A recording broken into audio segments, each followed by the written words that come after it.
So you have finally completed your Android application, but now you want to share it on your GitHub repository. So how to do that? So first of all, go here, go to settings. Now open the drop down of version control, go to GitHub. You see, I have already logged in my GitHub account. So you need to log in your GitHub account. Now go here. Okay, now go to VCS. Now you have to click the enable version control integration.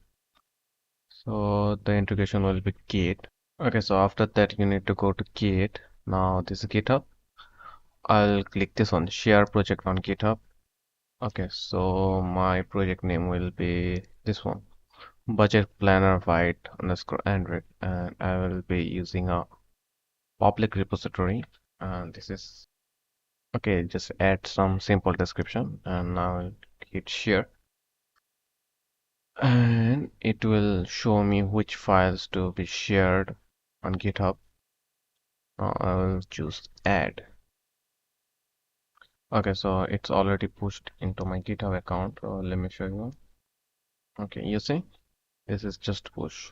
Yeah, now this is my initial commit, and this is job just pushed. So, and that's how you can push your Android application into GitHub.